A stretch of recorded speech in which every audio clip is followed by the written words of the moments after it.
나무 붓다야.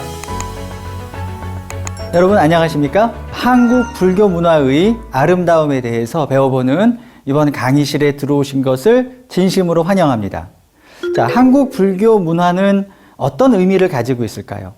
우리가 불교 그러면 흔히 전통이기 때문에 전통 그러면은 변화하지 않고 옛것을 지금까지 그대로 계승하고 이어오고 그래서 정체된, 조금 심하게 이야기하면 좀 낡은 또는 이제 구닥다리 같은 그런 느낌도 가지기 쉽습니다. 자, 그런 생각을 가지고 불교 문화를 보니까 어렵다고 하시는 분들도 있고 또 그 안에서 어떤 아름다움이라기보다는 어떤 종교적인 의미만 담고 있는 것으로 생각하는 경우도 있습니다. 그러나 제가 이번 강의에서 여러분께 소개해드리고 싶은 것은 불교 문화에는 그런 좋은 의미도 담겨 있지만 또한 거기에는 굉장한 아름다움도 담겨 있다고 하는 것입니다. 그래서 우리가 이런 불교 미술을 볼 때 어떤 시각을 가지고 바라봐야 하는지 그거에 대해서 좀 살펴보는 그런 시간을 가지도록 하겠습니다.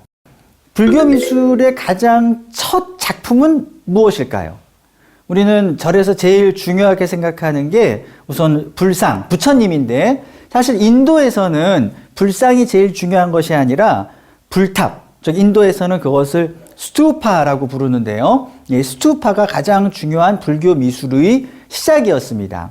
스투파라고 하는 것은 한자로 번역될 때 솔도파, 인도말 스투파가 한자로 솔도파 이렇게 번역이 됐고요. 또 그것을 조금 줄이다 보니까 투파 또는 탑파 이렇게 번역이 되다가 결국에는 탑 이렇게 번역이 된 것입니다. 그래서 스투파와 탑은 결국 같은 기원을 둔 그런 말인데요. 원래의 스투파의 의미는 무엇인가를 쌓아놓은 더미를 이야기하는 것입니다.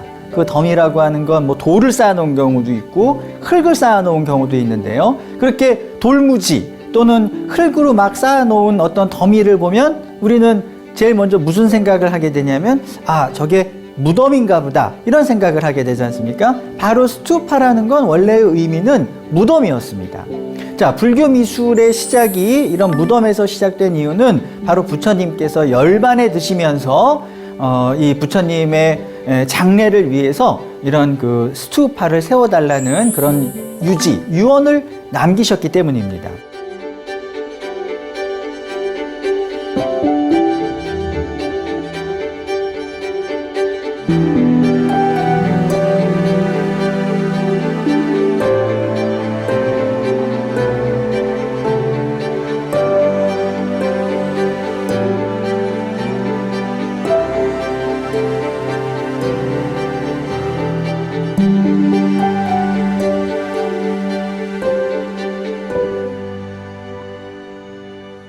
물론 그때 부처님이 만들어 달라고 부탁하신 무덤은 지금 우리가 알고 있는 그런 인도의 산치탑에서 보는 그런 거대하고 화려하고 큰 그런 무덤이 절대 아니었습니다. 그냥 조그마한 말 그대로 그냥 돌무지 같은 그런 무덤이었습니다. 부처님께서 열반에 드셨던 쿠시나가라라고 하는 마을은 인도 마을 중에서도 굉장히 가난한 마을이었어요. 그래서 결코 화려한 장례를 할 수 있는 그런 여건을 갖춘 그런 곳이 아니었습니다. 그리고 부처님께서도 그런 마을, 가난한 마을 사람들에게 부담되기 싫으셔서 제자들에게 이 사람들이 어떤 초라한 어떤 허접한 무덤을 만들어도 제자들은 절대 거기에 관여하지 마라.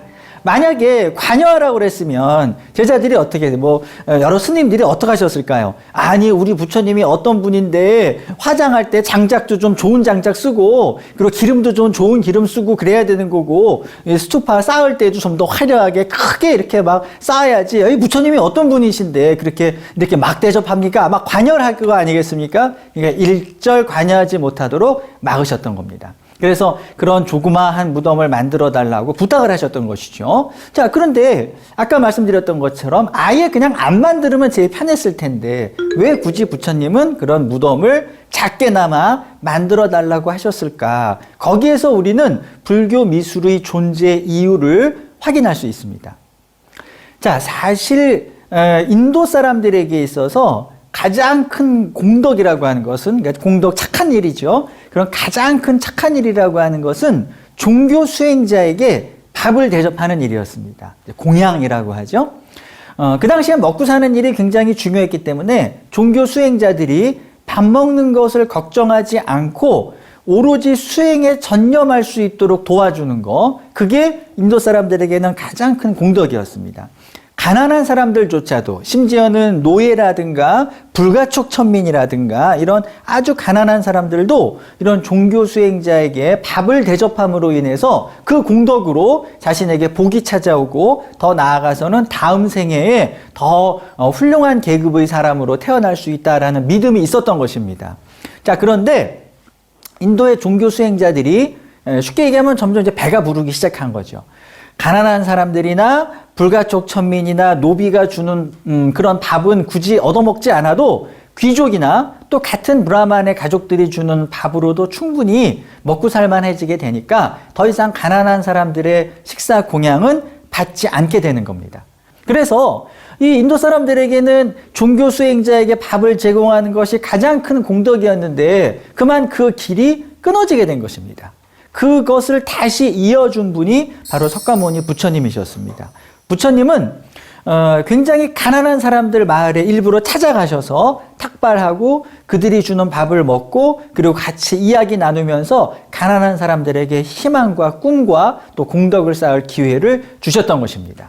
경전을 읽어보면 그 당시에 부처님은 굉장히 인기가 많으셨기 때문에 여러 왕들, 귀족들, 장군들, 부유한 사람들, 이런 사람들이 매번 부처님께 찾아와서 밥 먹자고, 밥 초대하고, 공양을 드리겠다고 부르고 막 그랬었습니다. 그래서 부처님도 사실 그런 뭐 가난한 마을, 또 노예들이 사는 마을 이런 데 가서 굳이 식사를 하지 않으셔도 충분히 연명하실 수 있는 그런 분이셨어요. 근데 왜 굳이 가난한 사람들의 마을에 갔느냐? 그리고 부처님께서 그런 가난한 사람 마을에 찾아갈 때도 절대 어떤 그 진수성찬이나 많은 반찬이나 음식을, 화려한 음식을, 맛있는 음식을 요구하셨던 게 아닙니다.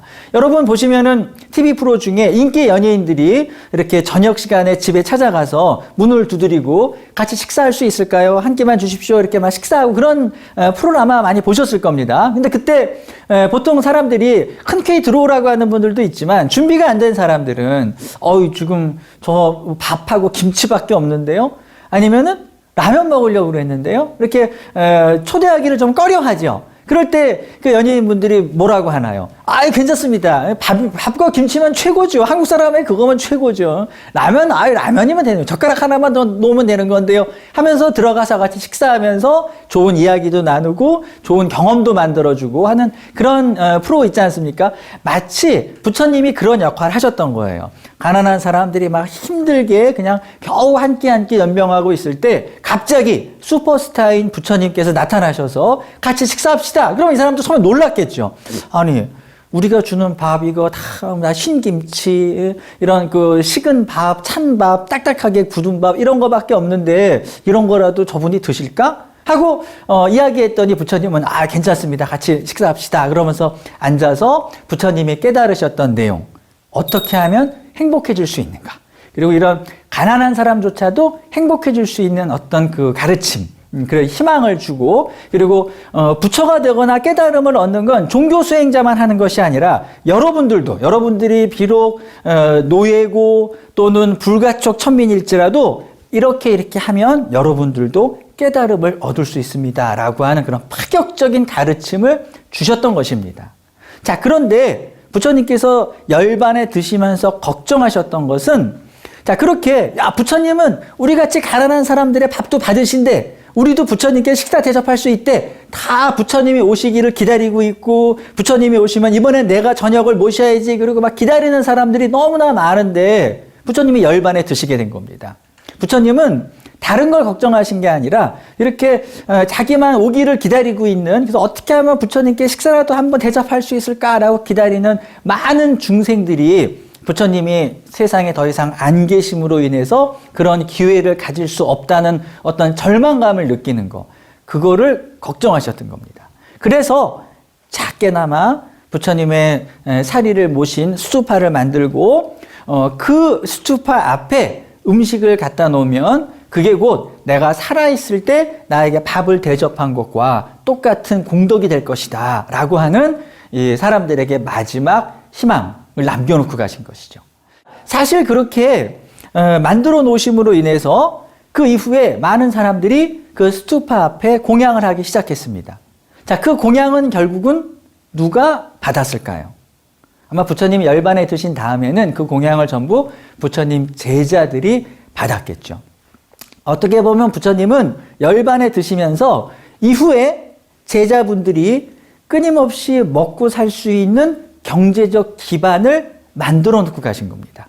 우리가 만약에 부처님을 어떤 CEO라고 생각한다면 굉장한 사업 계획을 다 벌려 놓으시고 그 앞으로 수천 년 동안 이어질 사업 계획을 다 만들어 놓으시고 열반에 드셨던 것입니다. 그래서 우리는 그런 불교 미술을 접할 때 정말 부처님을 대하듯 탑을 보는 것이 아니라 그 탑을 보면서도 내가 지금 이 탑을 통해서 부처님을 뵙고 있다. 불상 앞에서도 내가 정말 부처님을 뵙고 있는 것이다. 그리고 이런 공덕을 통해서 내가 깨달음을 얻고 부처님께서 그런 가난한 사람들과 함께 이야기를 나누셨던 그 부처님의 큰 마음, 그걸 우리가 생각하면서 이런 불교 미술을 대하는 것이 보다 더 진정으로 불교 미술에 또는 불교에 다가가는 길이다, 이렇게 말씀드릴 수 있겠습니다.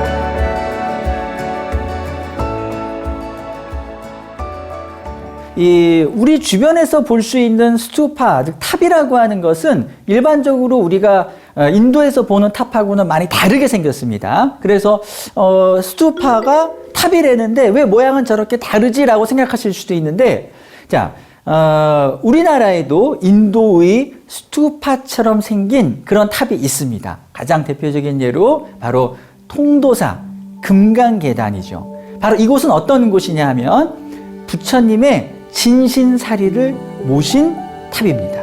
자, 아마도 우리는 그 당시에는 탑을 다른 모양으로 세우고 있었지만, 여기에 모실 거는 우리가 다른 경로가 아니라 진짜 부처님의 그 석가모니 부처님의 그 사리를 모실 건데, 기왕 이렇게 모실 거 인도에서 부처님 사리를 모실 때와 똑같이 모셔드리자 라고 하는 그런 생각으로 만든 게 바로 이 통도사 금강계단의 스투파였습니다. 보시면은 거의 비슷하게 이렇게 동그란 형태를 하고 있죠. 이걸 종 형태라고도 하고 또는 복발이라고 해서 가루를 뒤집어 놓은 형태라고도 보고 있는데요. 바로 이런 부처님의 진신사리를 이런 인도의 스투파 형태에 모시고자 했던, 이 땅에 살았던 그런 불자들의 마음은 그만큼 부처님을 정말 인도에서의 그런 법식에 따라서 정성껏 모시려고 했던 그런 뜻이 담겨 있는 것을 이 통도사 금강계단에서 확인하실 수가 있습니다. 이렇게 살펴보신 것처럼 우리는 인도와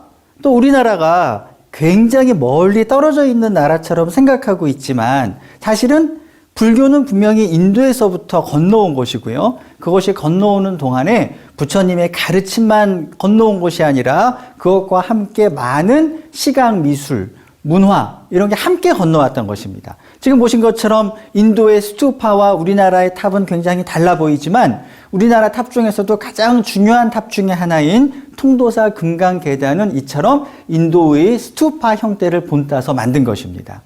자, 전통이라고 했지만 불교 미술이 시작될 때, 한국에서 시작될 때의 모습을 보면 분명히 인도, 실크로드, 그리고 중국을 통해서 들어온 첨단 미술이었습니다. 우리는 지금은 불교 미술을 전통이라고 보고 있지만, 불교 미술이 시작됐을 때에는 전통이 아니라 혁신적인, 전 세계에서 들어온 새로운 지식과 정보를 담고 있는 첨단 지식이었습니다. 그 이후에도 불교 미술은 정체되지 않고 새로운 문화가 들어올 때마다 어떻게 보면 우리나라에서 가장 먼저 새로운 문화를 받아들이고 그것을 우리 문화로 바꾸어 나갔던 굉장히 역동적이고 다이나믹한 미술이었습니다. 자, 그런 시각으로 우리의 불교 미술을 계속해서 한번 살펴보도록 하겠습니다.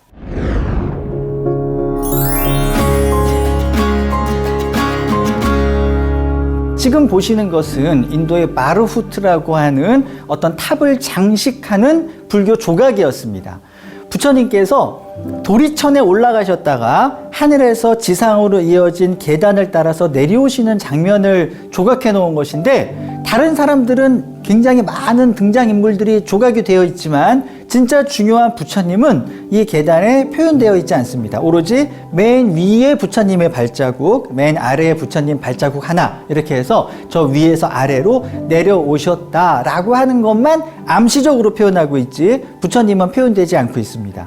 자, 왜 이렇게 되었을까? 사실상 동양에서는요, 여기서 말하는 동양은 인도, 그 다음에 뭐 중국 다 마찬가지입니다. 그 다음에 뭐 이제 페르시아라는 서아시아 지역도 다 마찬가지고요. 사실은 동양에는 어떤 종교의 숭배 대상이나 예배의 대상인 그런 성인을 조각상으로 만들어서 숭배하는 그런 전통이 없었습니다. 자, 우리는 너무나 당연하게 법당 안에 들어가서 부처님 상 앞에서 절하고 기도하고 참선하고 이런 걸 너무나 당연하게 생각하고 있지만, 원래 동양 문화에는 이렇게 조각상을 모시고 의식을 진행하는 이런 전통이 없었다는 것입니다. 자, 물론 그런 의식이 없었다고 하는 것이 조각이 없었다는 것은 아닙니다. 조각은 있었습니다. 근데 그 조각이 그런 종교나 어떤 의식의 주인공이 아니라 무덤을 꾸며주는 어떤 돌사자. 이건 이 돌사자는 무덤 주인공이 아니잖아요. 그냥 무덤을 지키고 있는 동물인 것이죠. 이런 조각을 만들었어도 주인공, 정말 우리가 기억해야 되고 숭배하는 그런 주인공은 조각으로 만들지 않았다는 것입니다. 자, 그럼 언제부터 인도도 그렇고 중국도 그렇고 언제부터 불상이라는 것을 만들기 시작했을까요? 그것은 바로 그리스 문화와 만나면서부터 시작된 것이었습니다. 자, 우리가 불상을 이야기하면서 그리스를 이야기하면 너무 먼 이야기인 것 같지만, 우리가 지금 하고 있는 불상 앞에서 기도하고 절하고 하는 전통은 원래는 동양의 전통이 아니라 그리스라고 하는 서양의 전통이었던 것입니다. 자, 그러면 이 그리스의, 멀리 그리스에 이런 신상을 만드는 이런 전통이 어떻게 인도를 통해서 중국까지 전해질 수 있었던 것일까요? 그것이 바로 우리가 역사를 배울 때 굉장히 중요하게 생각하는 바로 이 알렉산더 대왕, 동방원정이라고 하죠. 이 알렉산더 대왕이 페르시아를 점령하면서부터 그리스 문화가 이 동양에 강력한 힘을 가지고 전파되기 시작했던 것입니다. 자, 알렉산더 이전에는 서양 사람들에게 동양이라고 하면 페르시아가 전부 다였어요. 그래서 알렉산더는 페르시아를 점령하면 자신이 천하를 통일한 거라고 생각했었습니다.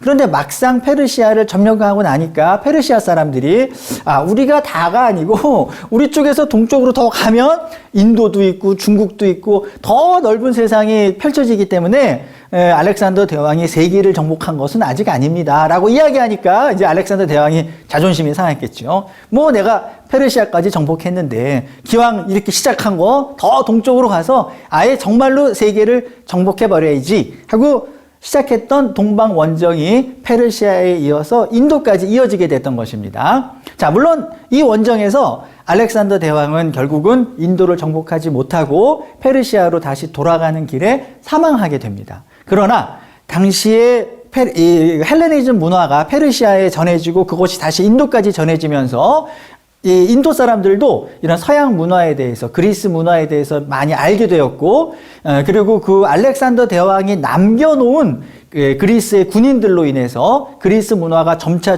인도 북부 지역에서 확고하게 뿌리내리기 시작했습니다.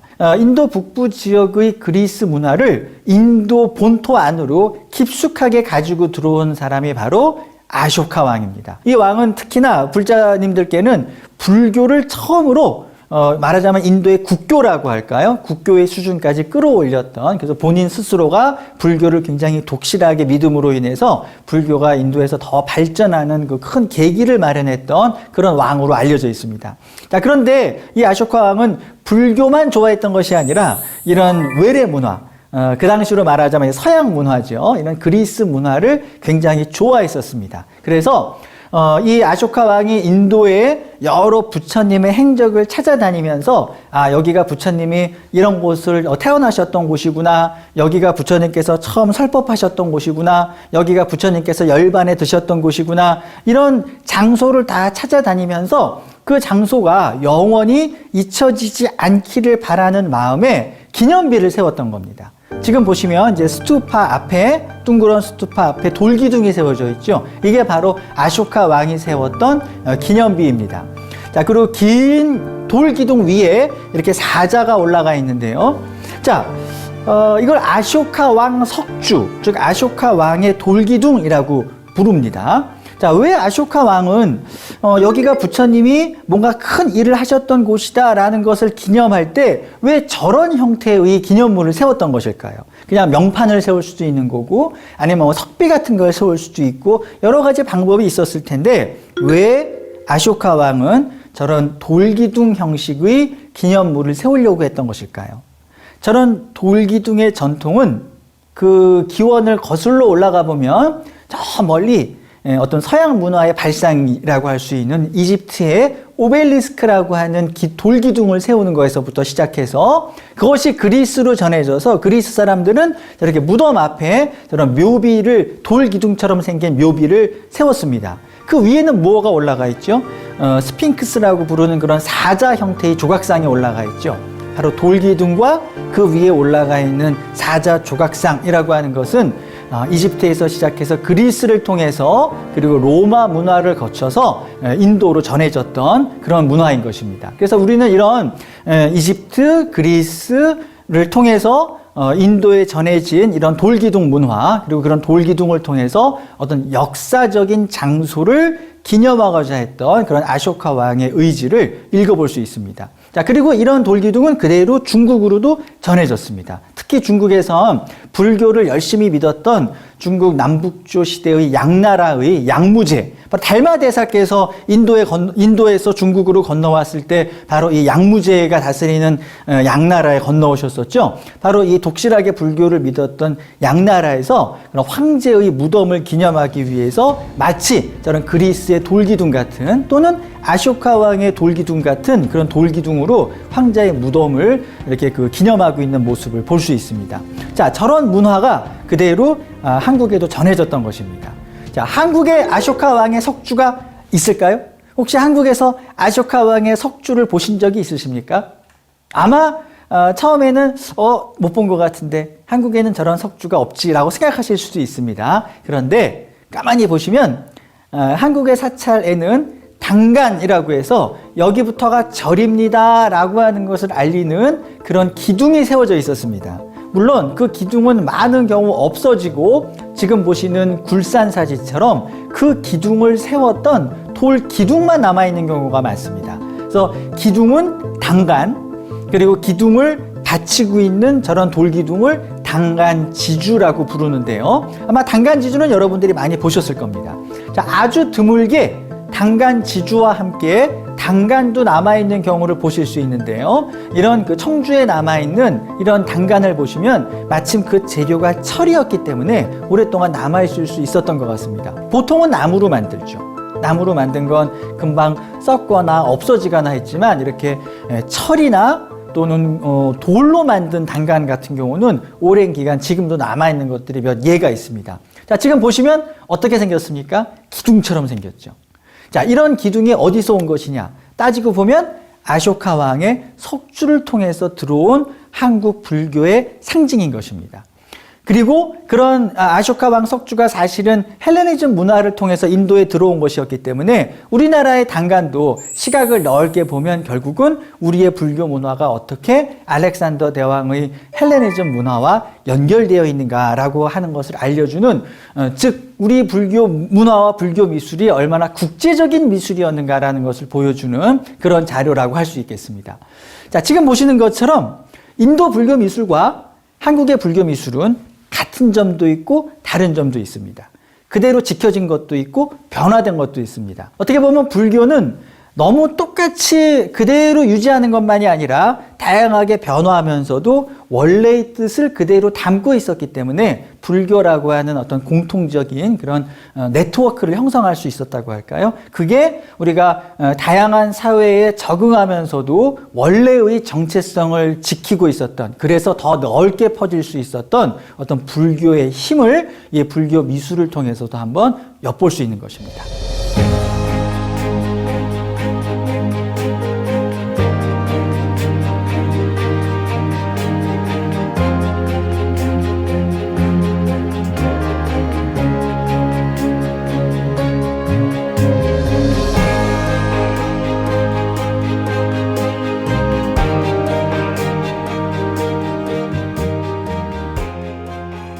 이런 헬레니즘 문화의 영향은 더 전반적인 그런 한국의 불교 미술에 많은 영향을 미쳤습니다. 대표적인 예로 우리가 사찰에 들어가시다 보면 처음 만나게 되는 문이 바로 일주문인데요. 자, 일주문은 사실상은 탑에 들어가시는 입구에 세워졌던 두 개의 기둥으로 세워진 이런 입구에서 기원한 것으로 볼 수 있습니다. 자, 이런 형태의 기둥은 석굴암에 감춰져 있지만 거의 같은 모습으로 그 안에 들어가 있는데요. 우리가 겉에서 볼 땐 잘 모르시겠지만 저 돌 기둥 두 개가 입구에 보이실 텐데요. 저걸 안에 들어가서 보시면 이렇게 무지개 형태의 대들보처럼 생긴 돌 부재가 건너 들어가고 있는 것을 보실 수 있습니다. 자, 요것을 그대로 저 문 형태만 남겨놓게 되면 이런 모습인데, 자, 이런 석굴암에 담겨 있는 이런 그 입구에 있는 돌 기둥의 형태 역시 인도의 그 산치 대탑에서 보는 이런 문 입구와 같은 개념이라는 걸 볼 수 있고요. 이런 것을 나무 형태로, 목조 건축의 형태로 바꿔놓은 것이 바로 우리가 절 입구에서 만나게 되는 바로 일주문의 개념으로 보시면 될 것 같습니다. 자, 일주문 지나면 그 다음엔 우리는 어디로 가게 되면 이제 금강문 또는 인왕문이라고 하는 곳으로 들어가게 되는데요. 그 안에는 금강 역사, 즉 힘센 어떤 장사의 모습이 조각상으로 봉안되어 있습니다. 자, 그런데 이 금강 역사의 모습은 원래 인도에서 시작될 때는 지금 보시는 것처럼 부처님을 항상 옆에서 모시고 다니는 어떤 장사의 모습으로 표현되는데요. 이 모습은 사실상 그리스 신화에 나오는 헤라클레스를 모델로 한 것입니다. 보다 더 젊고 그리고 근육질의 몸을 드러내고 또 한쪽 손에는 사과를 든 모습으로 표현됩니다. 자, 근데 이런 헤라클레스의 모습이 한국에 건너와서는 경주의 괴릉이라고 하는 신라의 왕릉인데요. 원성왕의 릉인데요. 그 무덤을 지키고 있는 석인상의 모습에 그대로 적용이 되었습니다. 차이점이 있다면 옷을 입고 있다는 것이죠. 한 손을 이렇게 움켜쥐고 있는데 저것을 보면은 아마 헤라클레스의 도상을 따져본다면 아마 사과를 들고 있었던 모습을 저렇게 표현한 것으로 생각이 됩니다. 마치 곱슬머리처럼 무엇인가를 늘어뜨리고 머리띠를 묶은 것이 보여서 저런 금강 역사라든가 무덤을 지키고 있는 석인상이 사실은 헤라클레스의 모습에서 시작됐다는 것을 확인할 수 있습니다. 자, 우리는 이 일주문을 지나면서 금강 역사를 만나게 되는데요. 자, 금강 역사는 왜 이 금강문이라고 하는 곳에 세워져 있는 것일까요?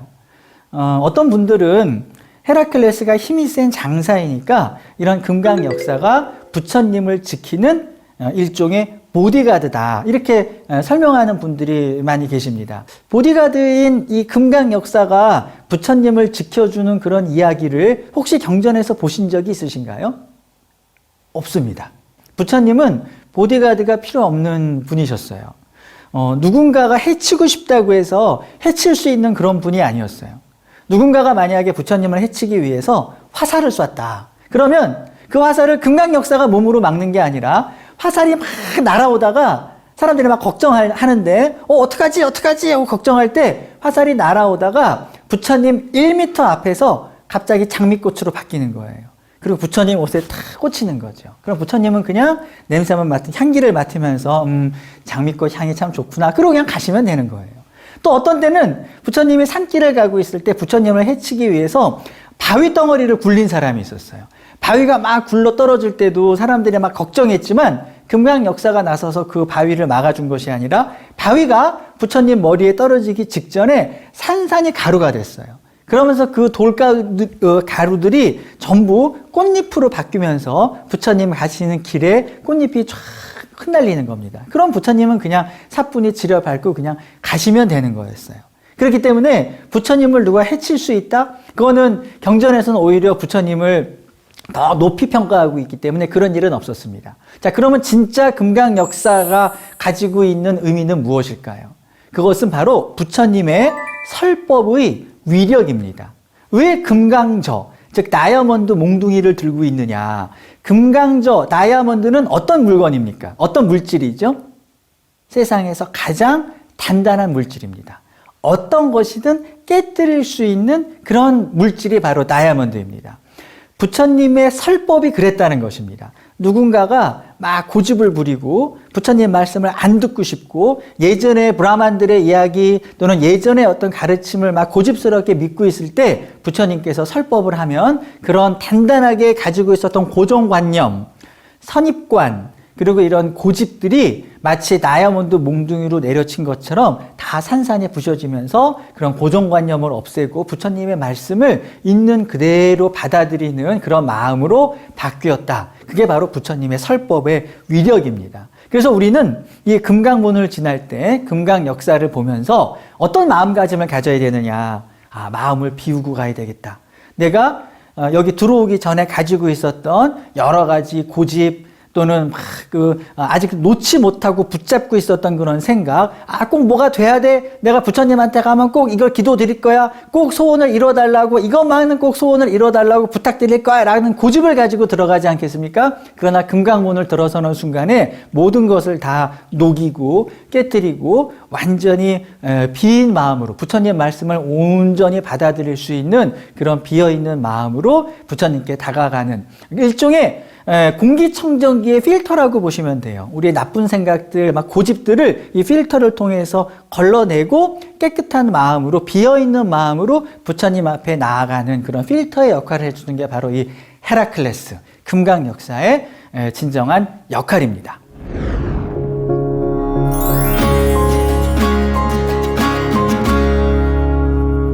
이처럼 찾아보시면 우리가 사찰 안에서 만날 수 있는 많은 불교 미술이나 문화가 얼마나 국제적인 시각에서 만들어진 것인지, 그리고 인도 실크로드를 통해서 수많은 그런 교류를 통해서 만들어진 것인지 찾아볼 수 있는 그런 부분들이 많이 있습니다. 그래서 여러분들도 이런 시각으로 사찰에 가셨을 때 우리 주변에 있는 불교 문화재를 그냥 보지 마시고 이런 새롭고 국제적인 시각으로 한번 찾아보시면 어떨까 여러분께 말씀드리고 싶습니다. 자, 그와 비슷한 예로 이제는 본격적으로 불상이 어떻게 만들어졌는지 여러분께 보여드리려고 하는데요. 현재까지 알려진 공식적인 이야기로는 불상이 처음 만들어진 사례는 재밌게도 불상 자체로서라기보다는 기원 후 2세기경에 인도를 통치하고 있었던 쿠시안 제국의 카니시카 왕이 금화, 화폐를 만들어내면서 어떤 경제적인 유통을 위해서 이런 화폐를 만들어내면서 그 금화의 한쪽에는 그 금화를 발행했던 쿠시안의 그 카니슈카 왕 자신을 새겨넣고 반대쪽에는 인도에서 숭배되었던 여러 신들을 새겨넣는 가운데 그 중에 불교의 존상으로서 부처님을 새겨넣은 바로 이 카니슈카 왕의 금화가 불상에 등장했던 가장 초창기의 사례로 널리 알려져 있습니다. 아마도 이 카니슈카 왕은 인도의 여러 문화를 존중하면서 브라만교나 또는 여기 들어와 있었던 그리스의 종교뿐만이 아니라 그 당시에 새롭게 확장되어 가고 있었던 그런 불교라고 하는 종교도 존중해서 이 안에 불상도 같이 포함시킬 것을 아마 주문을 했던 것 같습니다. 그래서 이렇게 그 부처님이 처음으로 금화에 등장했다는 것이 매우 재미있는데요. 자, 이렇게 등장한 최초의 부처님은 그냥 인도 안에서만 머물렀던 것이 아니라, 자, 이것이 제가 금화라고 그랬죠. 화폐입니다. 화폐니까 어디에 쓰였을까요? 상거래에 쓰였겠죠? 그런 어떤 그 교역에 쓰였을 것입니다. 그리고 금화이다 보니까 지금처럼 무슨 달러를 원화나 엔화로 바꾸지 않아도 금은 그 자체로서 어떤 그 가치를 지니는 것이었기 때문에 국제교역에서도 그대로 사용이 되었습니다. 그래서 이 인도에서 아마도 중국의 비단을 사올 때 이런 금화를 중국의 대금으로 지불했던 것이 아닌가 그렇게 생각이 되는데요. 그래서 실제로 실크로드나 중국에서는 인도의 금화들이 발견되는 사례가 종종 보고되고 있습니다. 그렇게 무역을 통해서 전해졌던 인도의 금화가 중국에 알려졌고 아마도 그러한 것이 그대로 신라에도 전해지면서 이것과 유사한 형태의 불상이 발견되었습니다. 자, 보시면은 경주에 구황동이라고 하는 곳에 황복사라고 하는 절이 있었는데 그 절에 세워졌던 3층 석탑입니다. 이 안에서 순전히 금으로 만든 도금이 아니라 완전히 금으로 만든 불상이 발견되었는데요. 바로 지금 보시는 이 불상입니다. 크기는 작지만 보시면 왼손을 들어서 이 옷자락을 붙잡고 있고요. 그 다음에 오른손은 들어서 설법하고 있는 자세를 하고 있는 이런 부처님의 모습입니다. 자, 이것을 가만 보시면 조금 전에 보여드렸던 카니슈카 왕의 그 화폐에 새겨졌던 부처님의 모습과 거의 같은 모습이라는 걸 보실 수 있습니다. 한국에서 만들어진 불상 중에는 저렇게 옷자락을 가슴 높이로 잡고 있는 그런 불상이 잘 없습니다. 근데 유독 이 부처님은 저렇게 들고 있는 자세나 또는 설법하고 있는 자세 같은 것이 바로 이 카니슈카 대왕의 금화에 새겨진 부처님의 모습과 동일한 것이죠. 그래서 이런 불상이 만들어지는 과정에서 어떻게 저런 도상이 중국을 통해서 한국으로 전해졌는지 우리가 확인할 수 있는 바로 그런 부분입니다. 자, 그렇다면 과연 한국 불교 미술은 그렇게 그냥 인도나 또는 헬레니즘 문화에서 시작된 이런 미술을 그냥 그대로 받아들이게만 한 것일까요? 거기에는 그 어떤 독창성이라는 것도 없이 그냥 받아들이기만 한 것일까요? 자, 그런 부분에 있어서 한번 같이 받아들였지만 또는 어떤 점에서 차이가 있는지 한번 살펴보도록 하겠습니다. 자, 여러분들이 불상을 보실 때 가장 많이 보는 부처님의 손 모습, 수인이라고 하죠. 이렇게 무엇인가 손바닥을 이렇게 밖을 향하고 있는 이런 모습인데요. 이것을 흔히 시무웨인이라고 합니다. 이런 수인은 언뜻 볼 때는 무엇을 하지 마라 라고 하는 그런 의미로 보이는데요. 그래서 시무웨인이라는 뜻도 두려워하지 마라 라고 하는 뜻입니다.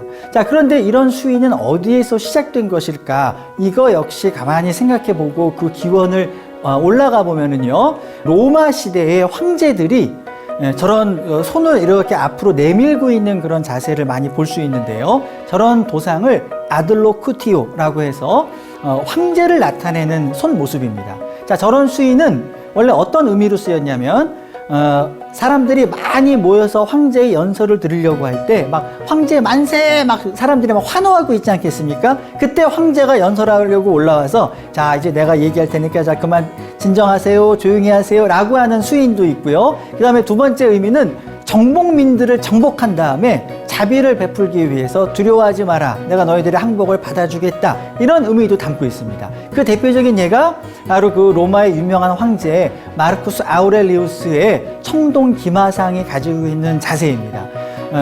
이민족들을 정복하고 말을 타고 그 정복지를 돌아다니면서 항복한 포로들에게 손을 내밀어서 자비를 베풀고 있는 바로 그런 모습인데요. 자, 두려워하지 말라, 내가 지금부터 연설을 하겠다와 같은 그런 의미가 바로 우리 동아시아의 불교 문화에 전해지면서 시무웨인이라고 하는 부처님의 설법인으로 자리 잡게 된 것입니다. 자, 기원은 같지만 그 모습은 굉장히 다르죠. 로마 문화, 그리스 문화에서는 굉장히 사실적이었지만 동양 문화로 들어오면서는 매우 자세도 딱딱하고 뭔가 정지되어 있는 듯한 그런 모습으로 바뀌었습니다. 자, 그렇게 된 이유는 단순히 서양 미술을 베끼다가 저런 사실적인 조각 기술이 없기 때문에 보다 더 투박하고 정지된 형태로 바뀐 것이 아닙니다. 저것이 바뀐 이유는 그리스인들이 생각했던 위대한 영웅이나 신들의 모습과 동양 사람들이 생각했던 신의 모습이 너무 달랐기 때문입니다. 자, 그리스 로마 신화에 나오는 신들은 어떤 신들인가요? 인간이랑 매우 똑같죠. 인간처럼 사랑도 나누고 바람도 피고 질투도 하고 때로는 인간에게 축복만 내리는 것이 아니라 인간의 물건을 훔치기도 하는 신들입니다. 반면에 동양의 신들은 어떻습니까? 절대적이었습니다. 절대적인 선이고 완벽했고 그 어떤 결점이나 흠도 찾을 수 없는 절대적인 존재였습니다. 그렇기 때문에 그리스에서는 신들이나 영웅들이 저런 인간적인 모습으로 표현될 수 있었지만 동양에서는 완전한 절대자이기 때문에 인간과는 비교할 수 없는 완벽한 존재였기 때문에 인간과는 비슷하면서도 다른 존재로 표현되어야만 했습니다. 그렇기 때문에 그리스에서 시작된 어떤 도상이나 그 뜻을 전달하는 방식은 불교 미술이 받아들였지만 그것을 표현하는 양식, 스타일이라고 할까요? 이런 부분은 동양에 맞게 새롭게 변형되고 또 중국과 한국이 또 다르게 각각의 나라의 문화에 맞게 변화되었던 것이죠. 우리는 이후 이어지는 강의를 통해서 한국의 불교 문화와 미술이 어떻게 저 멀리 헬레니즘과 인도 문화에 기반을 두고 있으면서도 또 많은 변화를 거쳐서 동양에 그리고 더 나아가서는 한국에 맞는 새로운 문화를 창조해냈는지 그 과정을 살펴보도록 하겠습니다. 반가사유상도 그렇고요, 석굴암도 그렇고요. 사실상 모든 그 한국의 불자들은 그 본고장인 인도를 바라보고 인도를 흠모하고 직접 뵙지는 못했지만 어떻게 하면 그 부처님께 다가갈 수 있을까 고민하면서 그런 문화를 만들어냈습니다. 그래서 인도를 모델로 하고 있지만 우리가 알고 있는 범위 내에서 우리가 알고 있는 지식 안에서 인도를 한국에 재현하고자 했고 그 과정에서 너무 문화적인 차이로 인해서 우리가 이해할 수 없는 부분들은 우리의 문화로 대체하고 새로 바꿔 만들어 나가면서 우리가 쉽게 이해할 수 있는 그런 불교 미술을 만들어냈던 것입니다. 많은 그 삼국시대의 그리고 통일신라 시대의 그리고 이후에 고려 조선시대의 문화들은 결코 독립적으로 떨어져 있었던 것이 아니라 넓은 아시아의 불교 네트워크라는 그런 그 국제적인 시각 속에서 끊임없이 발전해 왔습니다. 우리는 그 각각의 시대 순으로 흘러가면서 이러한 불교 미술이 우리에게 과연 어떤 의미를 지니고 있고 그리고 마치 우리가 옛 사람들을 만날 때 그 사람들이 어떤 길을 걸어왔는지를 알아야 그 사람의 진정한 모습을 이해할 수 있는 것처럼 불교 미술도 우리 앞에 있는 불교 미술이 어떤 길을 거쳐서 지금 우리 앞에 이렇게 서게 되었는가를 이해해야 더 진정한 그 불교 미술의 뜻을 이해할 수 있다는 것을 이번 강의를 통해서 한번 살펴보도록 하겠습니다. 이 긴 한국 불교 미술의 역사를 찾아가는 긴 여정에 여러분들을 초대합니다. 앞으로 기대하고 많은 시청을 부탁드리겠습니다. 감사합니다.